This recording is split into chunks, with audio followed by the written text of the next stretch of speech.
प्रसाद युवराज मस्के, राहणार औरंगपूर, तालुका पाथर्डी, जिल्हा अहिल्यानगर.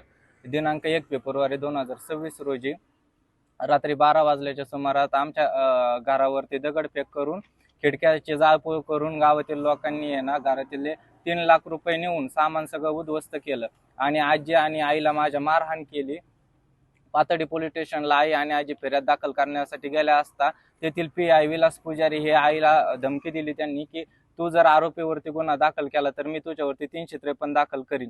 त्यानंतर आम्ही माननीय पोलीस अधीक्षक साहेब सोमनाथ घाडगे यांची भेट घेतली असता त्यांनी फोन करून सांगितले की गुन्हा दाखल करा.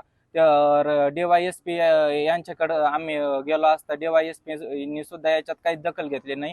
DYSP ने आम्हाला धमकी दिली तुमच्यावर सुद्धा ते गुन्हा दाखल करतील, त्याच्यामुळे तुम्ही त्या लोकांच्या नादी लागू नका. तुम्हाला काय कोणाचा सपोर्ट आहे का, तुम्ही कशामुळे त्यांच्या नादी लागतात. त्यानंतर आम्ही माननीय सुदर्शन मुमक्का सर यांची सुद्धा 2 वेळा प्रत्यक्ष भेट घेऊन त्यांना निवेदन दिलं की सर आमचा गुन्हा का दाखल करीत नाही. त्यांनी सुद्धा DYSP नीरज राजगुरू यांना लेखी एकतर गुन्हा दाखल करून घे म्हणले किंवा एकतर लेखी दे म्हणे.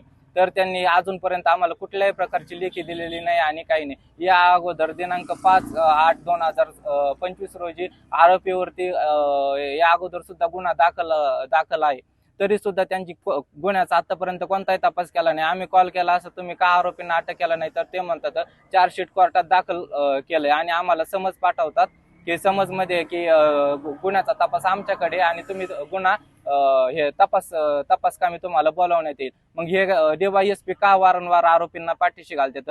त्यामुळे जोपर्यंत DYSP यांच्यावर कायदेशीर कारवाई होत नाही आणि जोपर्यंत आरोपीवरती गुन्हा दाखल होत नाही तोपर्यंत आम्ही आमरण उपोषण करणार आहे तिथं.